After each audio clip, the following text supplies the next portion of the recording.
नमस्कार. वेळ अनामिक अंतरीचे या माझ्या यूट्यूब चॅनलमध्ये आपल्या सर्वांचं मनापासून स्वागत. आज आपण ऐकणार आहोत एक कथा, आठवणींचा प्राजक्त. शुक्रवारी ऑफिसमधून परस्पर इकडंच ये, म्हणजे जोडून 3-4 दिवस तुला राहता येईल, असा आईचा फोन आला तेव्हा कल्याणीचा नाईलाज झाला. शनिवार रविवारमध्ये अनिकेतच्या, तिच्या भावाच्या लग्नाची खरेदी करायची होती. खरेदीला तिची ना कधीच नसायची, पण मग आईकडं राहायला गेलं की एक अप्रिय गोष्ट तिला करावी लागणार होती. त्यासाठीच तिचा जीव घोटाळत होता. अनिकेतच्या लग्नाला आता जेमतेम 2च महिने राहिले होते. त्याची होणारी बायको क्षिप्रा आणि तिची आई शनिवार रविवार आमंत्रणासाठी पुण्यात यायच्या होत्या. म्हणून मग आईने खरेदीचं नक्की करून टाकलं होतं आणि कल्याणीला राहायलाच ये, मग बाकीच्या गोष्टीही फायनल करून टाकता येतील असा सज्जड दम भरला होता. लग्नाच्या निमित्तानं बंगल्यात काही फेरफार करण्याचं घाटत होतं. त्यानुसार आईबाबांची बेडरूम, स्वयंपाकघर, बैठकीची खोली तयार झालीच होती. आता फक्त अनिकेतची बेडरूम, काही किरकोळ फर्निचर आणि रंगकाम एवढंच बाकी होतं. तिची आणि अनिकेतची असलेली एकत्र खोली आता अनिकेतची बेडरूम होणार, या कल्पनेनंच तिला अगदी कसनूसं होत होतं.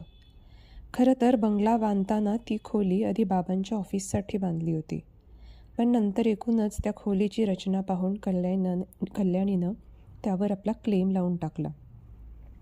अनिकेतला त्यांची रूम गच्चीच्या जवळ हवी होती, पण पहिला मजला चढवायला तेव्हा परवानगी नव्हती.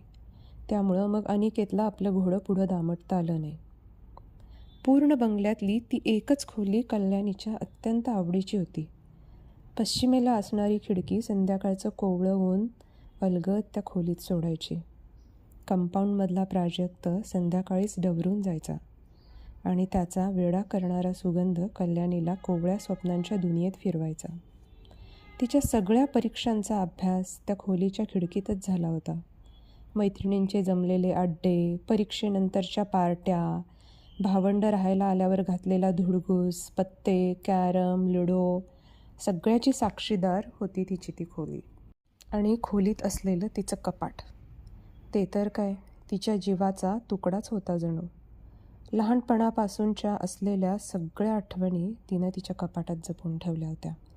Photo, greeting cards, results, certificates तर होतेच, शिवाय जुने खेळ, ड्रेसेस आणि इतरही अनेक अचाट वस्तू तिनं जीवापाड जपल्या होत्या. कल्याणी होतीच तशी. नेल पॉलिशची शेड आवडली म्हणून 1 कोट की 2 कोट असं करत तिनं आणि मैत्रिणीनं एका बैठकीत संपवलेली नेल पॉलिशची बाटली तिच्या कपाटात होती. वेडीवाकडी वाढलेली अक्कलदाढ काढावी लागेल असं डॉक्टरांनी सांगितल्यावर इंजेक्शनच्या भीतीनं क्लिनिकमध्ये तिनं धिंगाणा घातला होता. शेवटी ॲनास्थेशिया देऊन डॉक्टरांनी ती अक्कलदाढ काढली होती.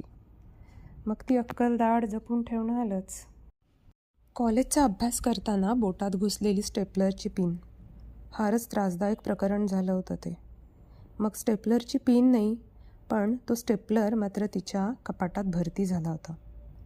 कुठल्याशा छंदवर्गाला पॉट पेंटिंग शिकायला कल्याणी गेली होती. तिथे सिरॅमिकच्या स्ट्रॉबेरीज करायच्या होत्या. कल्याणीला ते चिकणमातीत खेळणं इतकं आवडलं की मग स्ट्रॉबेरीजचे घोसच्या घोस तयार झाले आणि पॉटवर चिकटवल्यावर त्याला वेगळंच रूप दिसायला लागलं.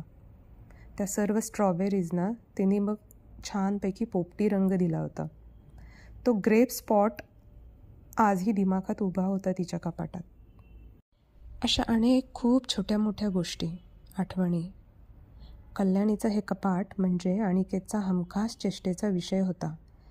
चेष्टेचा अतिरेक झाला की मग दोघांची मारामारी ठरलेलीच असायची. त्या अनिकेतच्या दांडगाईला पुरं पडण्यासाठी कल्याणी सरळ पट्टीचा वापर करायची. अशा अनेक मारामाऱ्यामध्ये अनेक पट्ट्या मोडल्या होत्या दोघांनी. त्या मोडक्या पट्ट्यांचाही मग जुडगा करून कपाटात ठेवला होता कल्याणीनं. लग्नानंतर एकदा तिच्या मनातही आलं होतं की हे कपाट सासरी घेऊन जाऊया म्हणून. त्यावर अनिकेत अगदी व्हिलन स्टाईलमध्ये हसला होता. तो तर केव्हाच टपलेला होता हे कपाट हलवायला, कारण त्याच्यामध्ये ती जागा त्याच्या म्युझिक सिस्टीमसाठी आणि फिश टँकसाठी योग्य होती. पण कल्याणीनं नकार दिला. सासरी नेल्यावर त्या सगळ्या वस्तूंचं काही महत्त्वच उरणार नव्हतं. कारण कपाट हलवता आलं असतं एक वेळ, पण ती खोली थोडीच उचलून नेता आली असती. सगळ्याच आठवणी तर त्या खोलीशीच बांधलेल्या होत्या. दरवेळी माहेरी आल्यावर खोलीत ठाण मांडून कपाट उघडून त्या जमवलेल्या वस्तूवर हात फिरवून सगळ्या आठवणी जाग्या करण्याचा सोहळा कल्याणी सागरसंगीत पार पाडत असे. आता ह्या सगळ्या जीवापाड जपलेल्या वस्तू कुठे न्यायच्या? टाकून द्यायच्या की आईच्या खोलीत हलवायच्या? पण इतर कुठेही नेल्या तरी ह्या खोलीतल्या वस्तू असण्याचा जो आनंद होता तो तिथं मिळेल का? आपण हक्क गाजवू पाहतोय या घरावर, खोलीवर. मग माझी खोली, माझी खिडकी, माझा प्राजक्त. आपला हा अगदी खुळेपणा चाललाय हे कल्याणीला समजत होतं. पण जास्तच त्रास व्हायला लागला तसं तिनं ठरवलं की कपाट नेऊ आपल्या सासरच्या घरी, आतल्या वस्तूसकट. पण ही खोली अनिकेतकडेच सोपवायला हवी, त्यातल्या आठवणींमध्ये गुंतून न पडता. मनाशी निश्चय झाल्यावर तिला थोडं हलकं हलकं वाटायला लागलं. लग्नाची खरेदी मोठ्या उत्साहानं पार पडली. क्षिप्राची आणि कल्याणीची आवड जुळत होती. कल्याणीनंही 2 साड्या वसूल केल्या, एक अनिकेतकडून आणि एक आईकडून. सोनाराकडचे क्षिप्राचे दागिने टाकायला जाताना अनिकेतने कल्याणीला एक कानातल्याची जोडी आणि आईलाही एक अंगठी घेतली. खरेदी आटपून मंडळी घरी आली तेव्हा बाबा वाटच बघत होते सगळ्यांची, एक आनंदाची बातमी घेऊन. बंगल्यावर एक मजला चढवायची परवानगी मिळाली होती. सगळ्यांच्या आनंदाला मग उधाणच आलं. अनिकेतनेच मग पटापट निर्णय घेऊन टाकले. पहिला मजला कसा वाढवायचा, किती वाढवायचा याबद्दल. स्वतःची बेडरूम त्याला हवी होती तशी, गच्ची शेजारी, शिवाय 2 गेस्टरूमसुद्धा. वर असंही म्हणाला की माझी आणि कल्याणीची खोली राहू दे तशीच, कल्याणीसाठी आणि तिच्या कुटुंबासाठी. मग इथे आली की बसेल तिच्या कपाटातला कचरा कुरवाळत. कल्याणीचा आपल्या कानावर विश्वासच बसेना. म्हणजे खरंच तिची खोली तिचीच राहणार होती आणि तिचं कपाटही, सगळ्या आठवणींसकट. मग खुशीतच कल्याणी तिच्या खोलीत गेली. खोलीच्या खिडकीतून पश्चिमेचा गार वारा झुळझुळ वाहत होता आणि प्राजक्तही नेहमीप्रमाणे मस्त डवरून आला होता.